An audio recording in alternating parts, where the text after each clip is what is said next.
Thank you all for coming, and I'm going to welcome you on behalf of the SPP, the Center for Media, Data, and Society, and Phil Howard, the director who couldn't be here today, and the CEU Library. It is my great pleasure to introduce you, or to welcome Gregg Gordon to CEU. He's been to Budapest, but not CEU before. And I had the pleasure of introducing him during International Open Access Week several years ago in Boston. And we were trying to coordinate this talk for the 13th anniversary of the Budapest Open Access Initiative, which was last week, so close enough. Gregg will talk to you about SSRN and that infrastructure that he's been co-founder of, along with a colleague from Harvard, Jensen. Yep, Mike Jensen. Mike Jensen.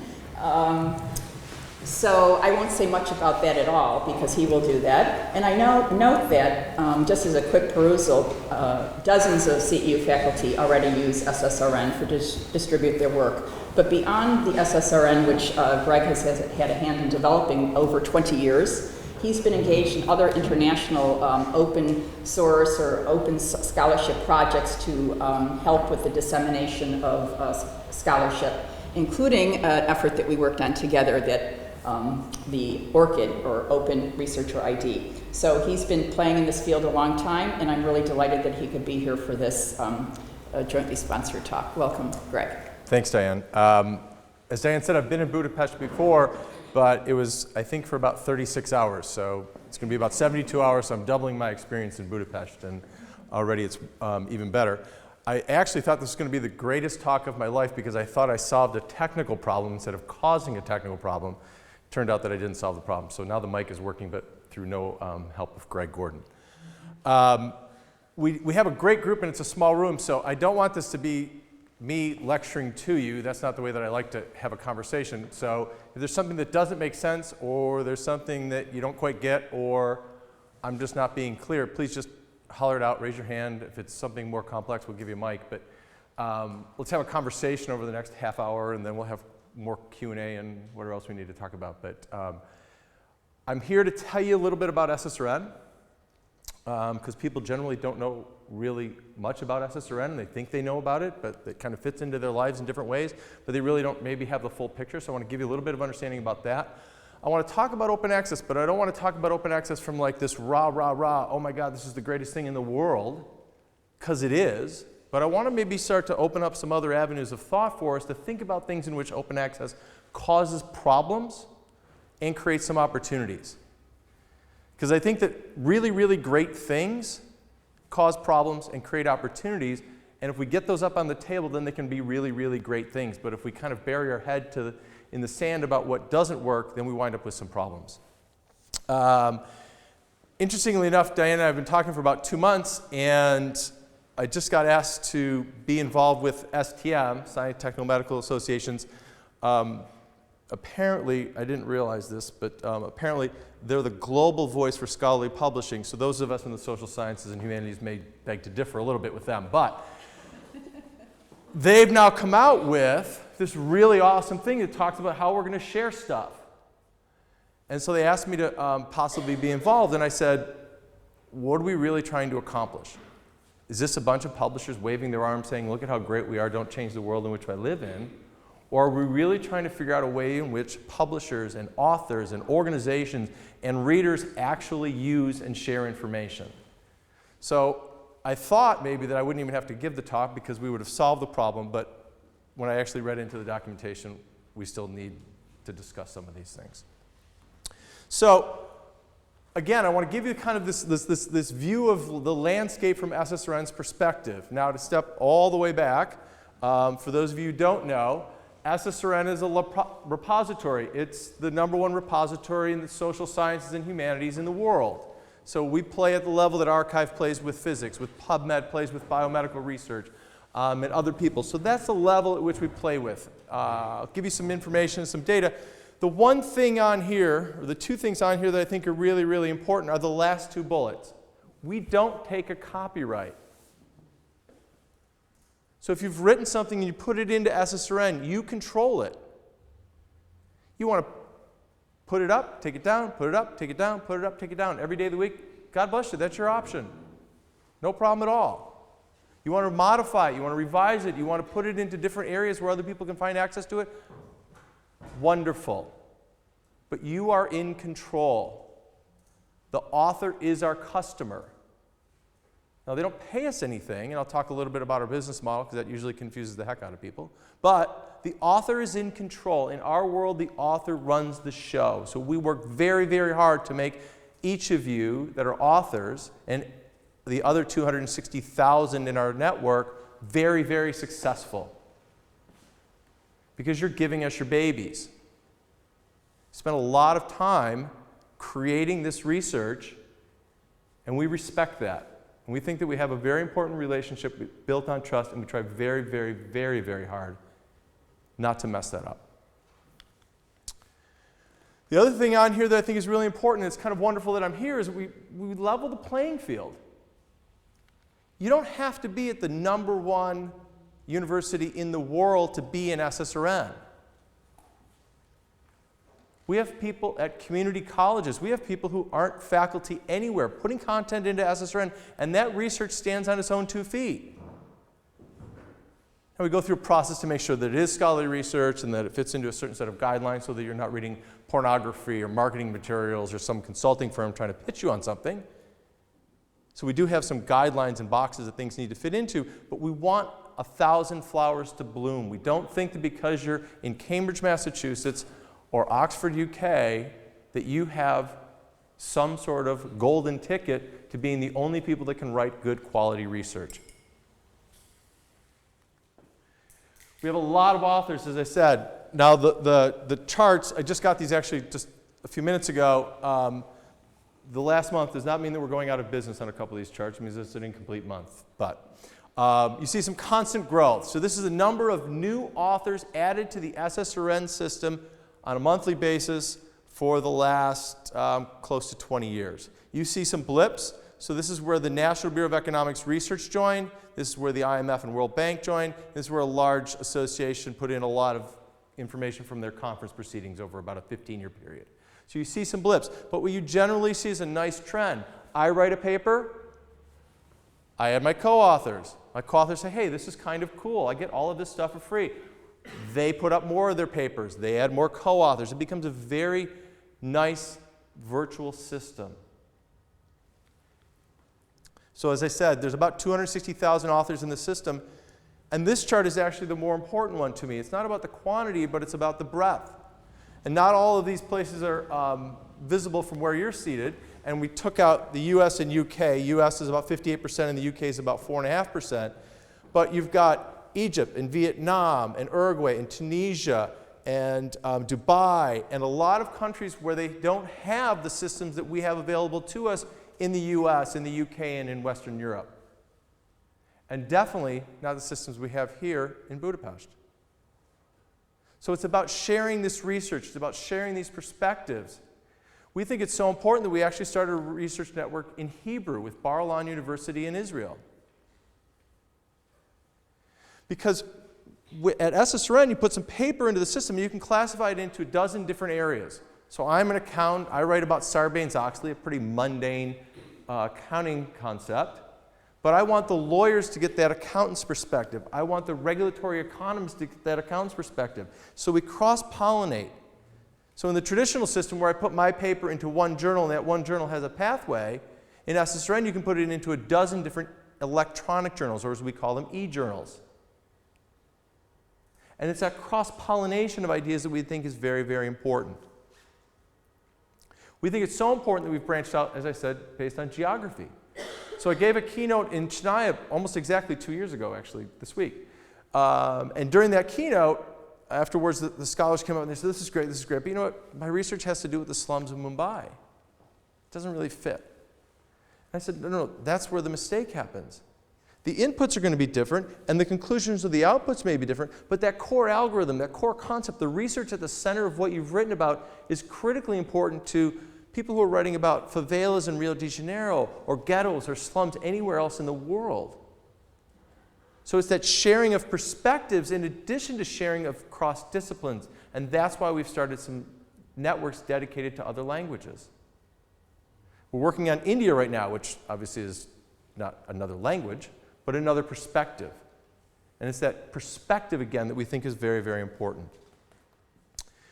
We get about 70,000 submissions a year. Again, you see the similar type blips when we've added in content from partners. And that content comes in the blue dots, which are submissions by day.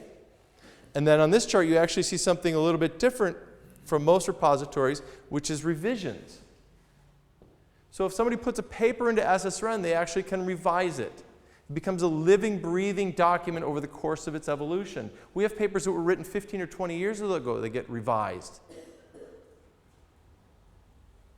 The reason that I show this chart is twofold. One, I had no idea that revisions were going to be that important back in the fall of 2007, so it shows that I didn't know what I was talking about. But even more importantly, or more interestingly, is actually in April of 2012, we had days where we had more revisions than new submissions.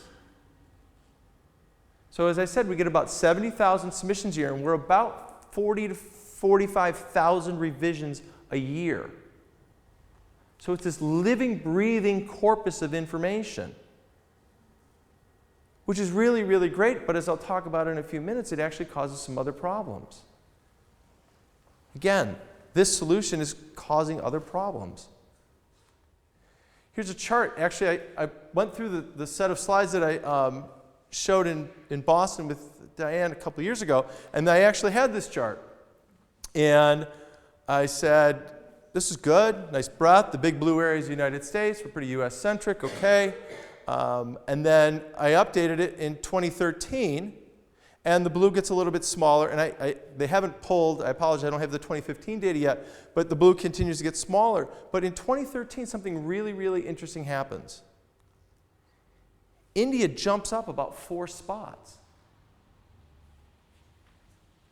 So India, which doesn't have the university infrastructure that we have in other parts of the world, is using SSRN at a much greater growth rate than other parts of the world. So it's this free access to information, this free access to content that's being used by people who don't have any other means for accessing content. And then Japan jumps on the list. Obviously a much smaller marketplace for academic research, but a very focused one. And they jump up on the list, and the scholars that I've talked to in Japan are telling me that it's a great source for a breadth of content that even though we have resources, we can't afford that breadth. So as I said, in SSRN, you can submit a paper and classify it into a dozen different areas. Those dozen different areas cover about 27 different networks in the social sciences and humanities, and about 1,000 e-journal classifications, and about 3,000 categories for possible classification. So in something as simple as entrepreneurship, we have entrepreneurship, and then we have family business, and then we have legal matters related to family businesses. And it's like, well, wow, that's pretty small. But if you think about it, a lot of entrepreneurial companies are family run. And the setup and the transition across generations is a very important topic as more entrepreneurs become successful and they want to continue that success of their businesses. So it's a very important growth area. The next network that we're working on right now is women and gender studies. It's a massive area. So we're working right now on women and gender studies, working on education, we're working on sociology. Now, those three, very, very interestingly, have a couple of problems for us, and that's the classification problem. There isn't this lovely little neat taxonomy that I can just drop in and run with. And education, especially education, has a lot of people who write stuff in education that maybe most of us in this room wouldn't consider research. And so trying to weed through that, my wife's a teacher, and I have the greatest and utmost respect for teachers, but I don't need 400,000 kindergarten curriculums in the SSRN library. So I have to be very specific about what we let in, otherwise the noise gets so massive that it overwhelms the signal. And that's kind of the balancing act that we run across at SSRN, is how do we try to continue to filter without controlling? Okay, so here's a slide from June 2005. And this is, I actually used this slide at Cornell. And what I was talking about at Cornell was institutional repositories. And when I was preparing for this talk, I thought about, what do I want to say? And the thing that I want to think about, or I want hopefully you to think about, is there's always some bad to these kind of things like open access, like repositories. And I want to challenge us to be thinking about the negative side of things again, so that we surface those concerns and we don't bury our heads in the sand. So with the repositories, it's basically that you're going to put stuff into a place and then it's going to go away. Right? That's the worst of all worlds. I trust this place to house my content, and then it disappears. Now, open access, it's basically, how do I just get the stuff? So I wrote a paper, and like everybody else who writes papers, I have to get a hard copy to show my mom that I actually do something productive with my life. So I had a woman in our office, Barb, write to JSIS and ask for a copy of my article. This is my article that I wrote with a couple of co-authors, and I wanted a single copy of the article to show my mom.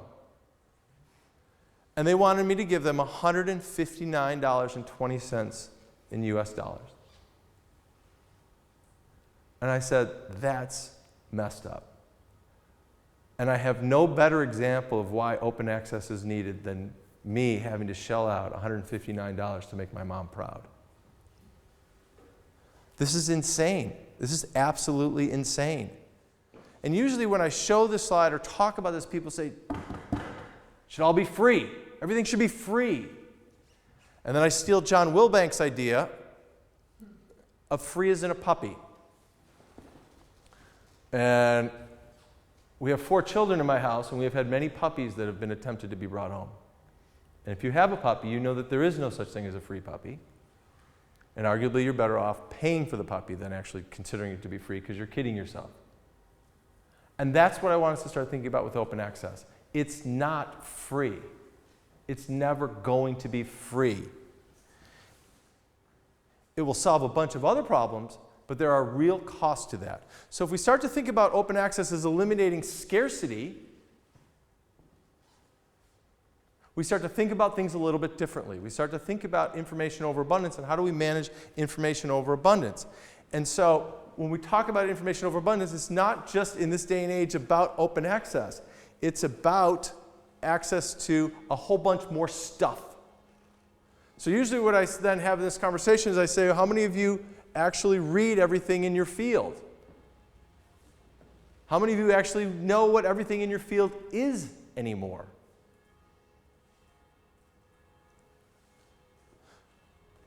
So Raim Crow does a lot of research for Spark and some other organizations, and this is actually a couple of years ago, and he said it's now below 20 when I saw him last fall. So the number of scholarly journals, our traditional measure of what we have to read, has doubled every 2 decades. 90% of all scientists that ever lived are alive today, and this statistic gets debated a little bit in some circles, but just bear with me for a moment. So we got a lot more people writing a lot more stuff, putting it into a lot more journals.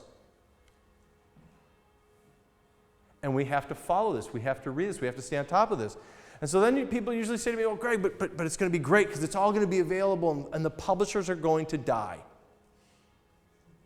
I spent a lot of time with publishers.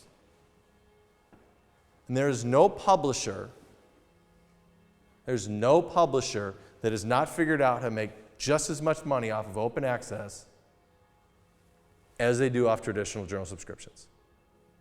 So the concept that they're going out of business is a fallacy. There will be some along the edges that fail. Quite honestly, there's a lot of journals around the edges right now that shouldn't be in existence or being propped up through a bunch of non-market forces That's another conversation. But there's no major publisher, and we deal with most, if not all of them, that does not have this already figured out. It's not going to put Elsevier out of business. In fact, there's a few publishers who actually will do better with open access than they're currently doing with their models, but that's, again, a different conversation. So we got a lot of stuff. And so we have this longer head, right? Because it's not a tail anymore, right? We're going back upstream. So people like SSRN are causing more problems. I'm actually giving you access to the idea paper. So it's not just that one at the end, that journal paper, but I'm giving you that 8 to 10 page idea paper. And we see some scholars in certain disciplines actually writing that paper and putting it into SSRN to stake their claim. This is my idea. Here it is, date stamped in SSRN, February 23rd, 2015, 4:30 in the afternoon. This is my idea. We have probably somewhere between a half dozen and 10 plagiarism claims that come to us every year. And it's really kind of an interesting thing because it happens along the lines of, because we have so much content in SSRN and because people are very granularly focused in SSRN, people can actually see this information as it comes up quicker. So I'm not trying to just find it out in the wild. We have 27 PhDs, early stage professors who classify every single thing that comes through SSRN's pipeline. So they're very specific about what goes into what bucket. So they have that family law entrepreneurship paper in the family law entrepreneurship e-journal, and people who are scholars in that area read that e-journal, and they say, hey, wait a second, this is a heck of a lot like what I wrote 4 years ago in this law review in Florida. And they write to us, and then we have a form letter, because unfortunately we have done it a few dozen times now, and the form letter basically says, dear offending author, original author says you copied their stuff. What do you say? We've temporarily removed your paper. And usually within a couple of hours, sometimes within minutes, but almost never more than a day, we get an email back, and the email says, oh my gosh, I can't imagine that happened. We had an RA putting some finishing touches on our paper, and he/she must not have understood good, proper referencing procedures. Please, thank you for taking it down. We will fix it immediately. As we'll talk about in a minute, we track downloads. And interestingly enough, we see some people who, amazingly, their paper happens to get downloaded from their particular IP at their particular desk at their particular university more often than not. So we write the similar type letter, dear offending author, we happen to have noticed an irregular download pattern of your particular paper, blah, blah, blah, blah, blah. What do you say? They write back and they say, oh my gosh, we had an RA doing some research for us. He/she must not have understood that you don't keep downloading my paper from my desk every single day. So we figured that there's probably 4, maybe 5 rogue RAs in the world. And they are completely ruining scholarly research for all of us by downloading papers excessively and plagiarizing the heck out of other research. So we're on a mission to find those half dozen bad people, and then we will eliminate 2 of the worst problems in scholarly communications. So the access to this idea paper and then access to the draft, the one that actually gets workshopped, the one that's presented at the conference, helps you see this research, follow it through.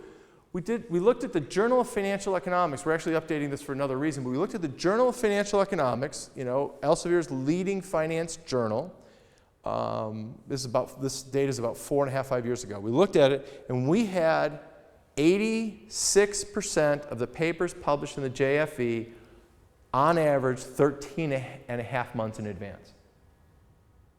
So this just happens to be one finance journal. We happen to pick it because the editors of that journal also are SSRN editors, and Mike Jensen, as Diane mentioned, was the founding editor. So we just happen to look at that particular journal. We're looking at it at a broader perspective right now. So you're getting almost all of the same content over a year in advance. That's the good part. The bad part is that you've got an idea version, a draft version, a final version, and this crazy thing that's now come up, these post-publication versions of papers. Not even good enough just to have the one that was actually printed and bound and distributed. Now you have post-publication versions of these papers. So you do get broader access to it, but you're, in some cases, 2, 3, and 4 different versions of the paper that you've now got to manage. So we look at this problem and we try to again come back to, whereas we know that the author is our primary customer, we step over here and we say, okay, what does the user really need to be successful?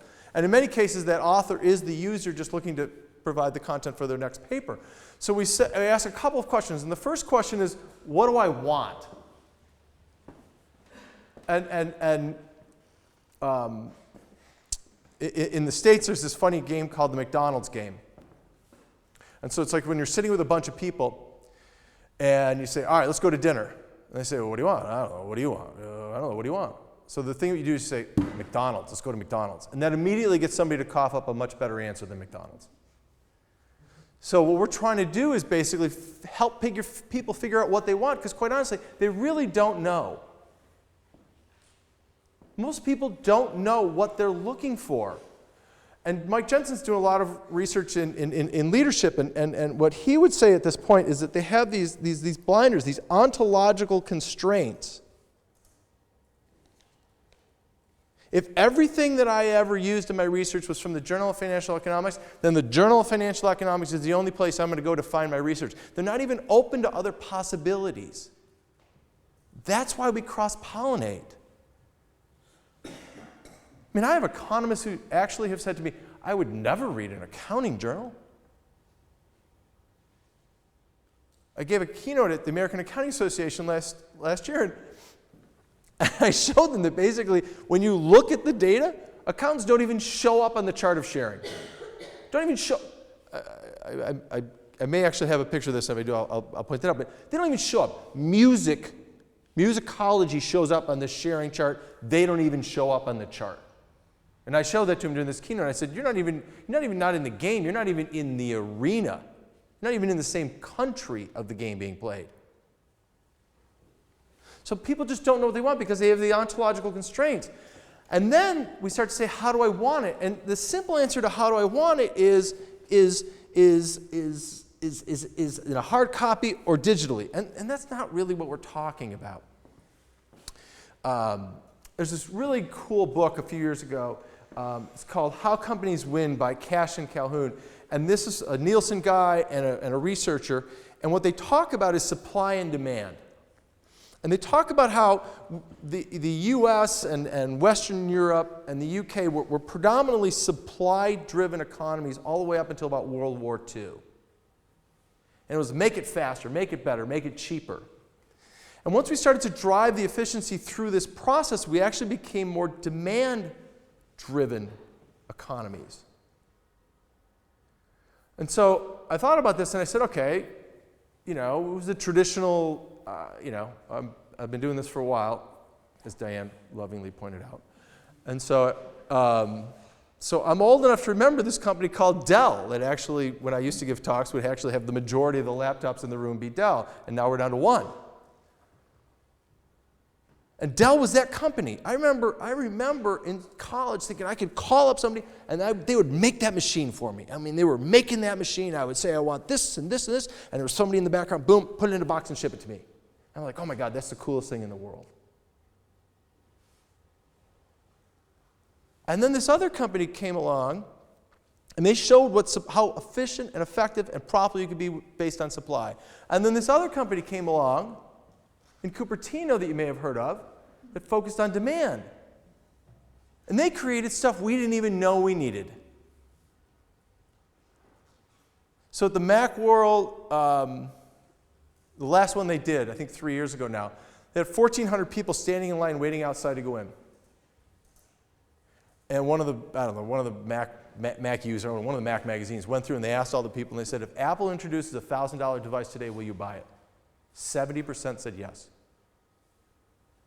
Sight unseen, unknown what it was or what it was going to do, 70% said yes. That's demand driven, right? They have figured out that they're doing a better job telling us what we want than we know ourselves. So when we have this overabundance of information, we actually have to start to help people figure out what they want, because they quite honestly don't know. And it's not that they're naive or ignorant. They just don't know what's out there, what's possible. So there's a whole bunch of talk about altmetrics, and that's, again, a completely different conversation. And I'm happy to answer any questions on that. But I do spend a lot of time with that community.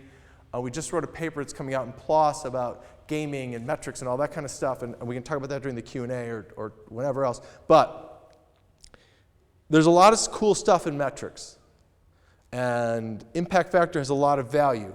But in SSRN land, we figured out there's a couple things that really matter to our users to help them weed through this information overabundance. And the first one is downloads. And so we download, just a little bit slower during the summer, a little bit slower during the Christmas season, but basically about 1 million downloads a month. The actual number, I think last year that we delivered was about 23 million. So we pull out robots and crawlers and all that kind of stuff, and they go to a separate set of bots. But we also then have, interestingly, some third world countries who think that we're not going to figure out that they're trying to scam and steal the whole database.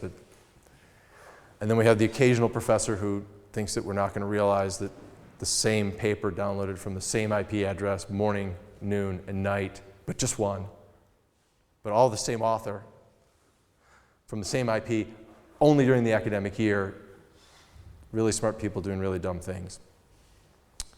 I mean, we have 23 million data points for downloads, and they think that we're not going to realize that their paper was downloaded from their IP address at their university. But again, that's another conversation for another time. So we think that downloads are really, really important. And we think they're important for current information.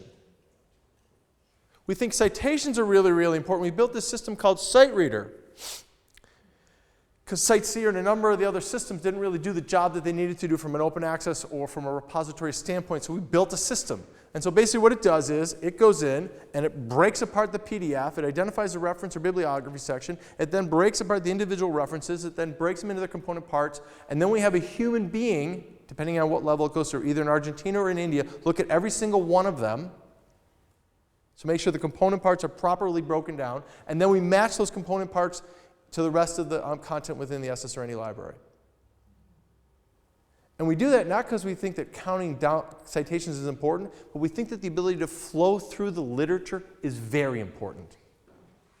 This paper influenced all of these papers and was influenced by all of these papers. And that flow may be the linchpin to what is going to create great, great research from you.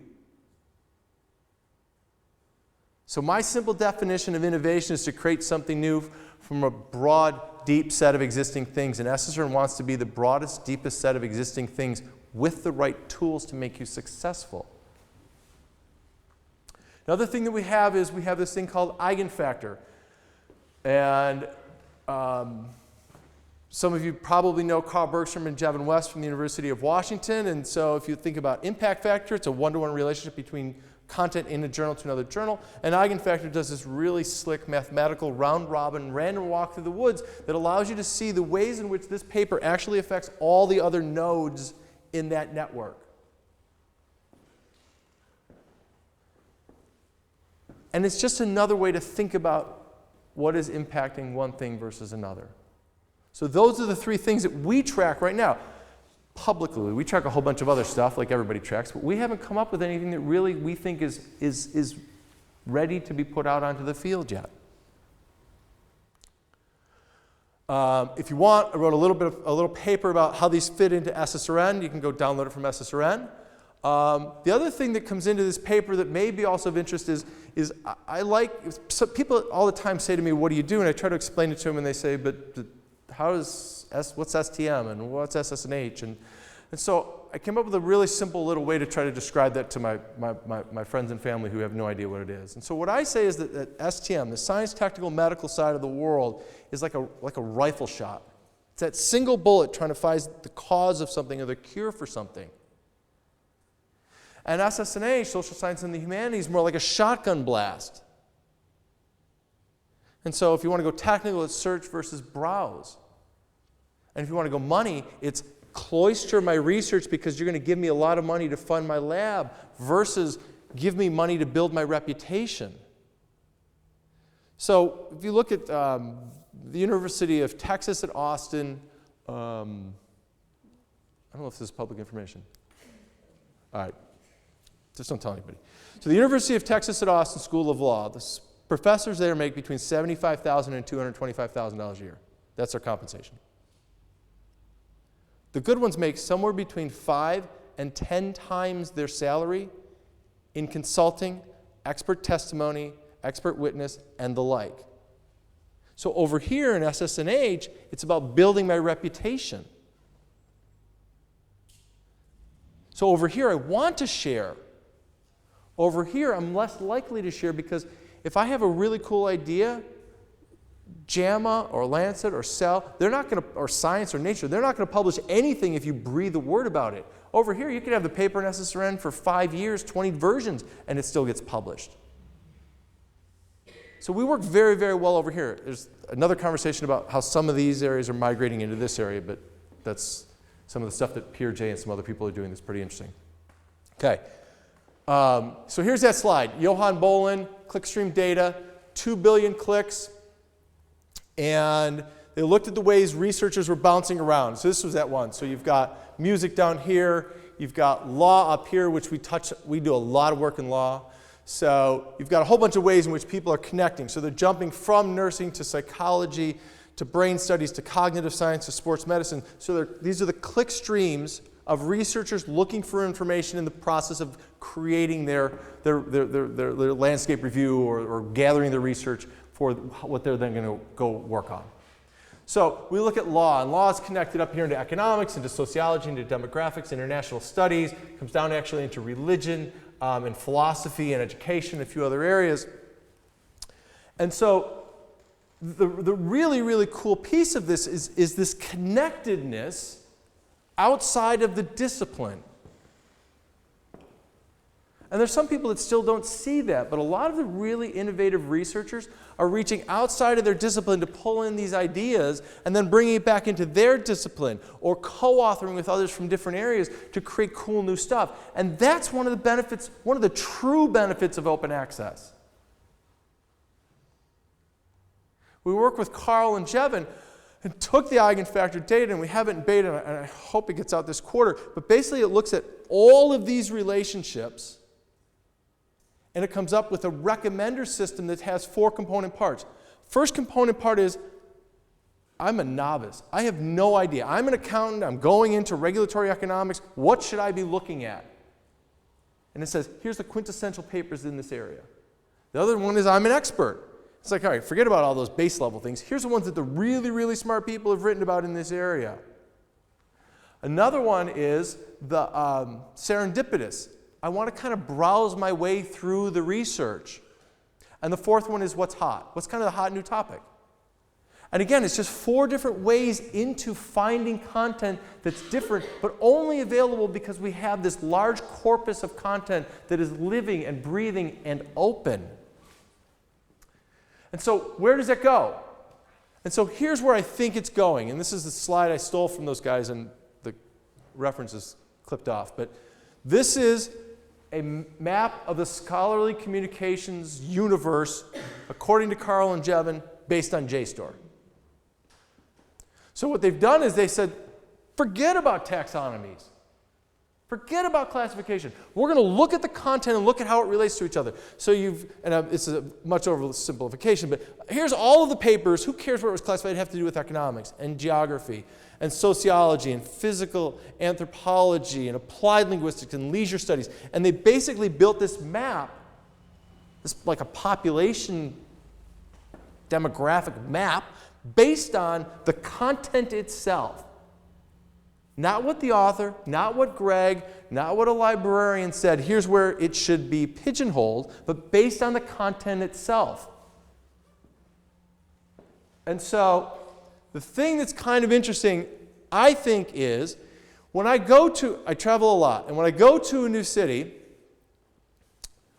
and I'm looking for a great restaurant, I don't look at the billboard when I get into the airport and go, oh my God, they got a big billboard, they must have the best food in town.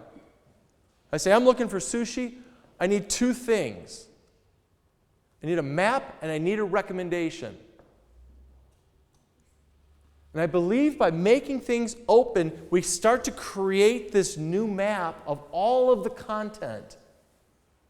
And by using some of the tools we just talked about, we actually create a way to recommend the content to ourselves now.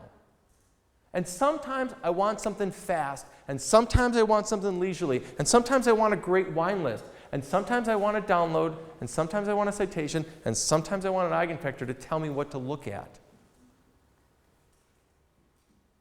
And it's that map and that type of recommendations that become possible with open access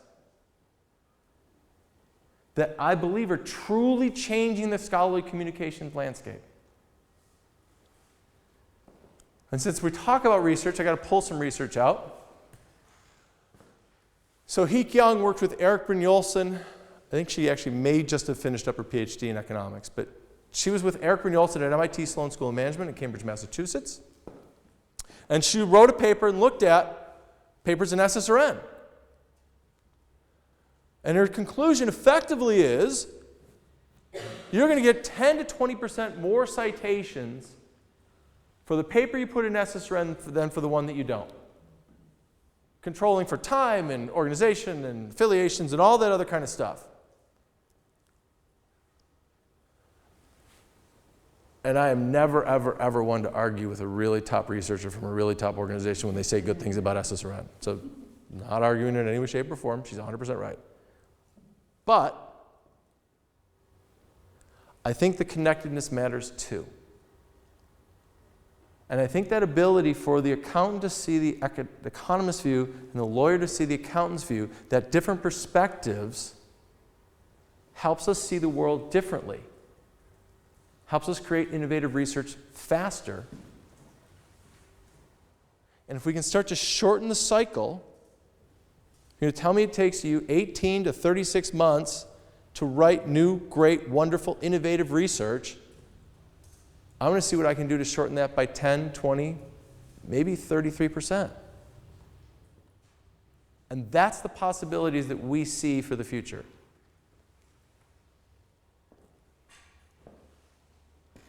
And the last thing I will tell you in complete honesty is I think I'm pretty good at a lot of stuff, and I'm absolutely horrible with languages. So I won't even try to properly pronounce that. I tried all afternoon, and I keep forgetting that last accent, so I will just say thank you.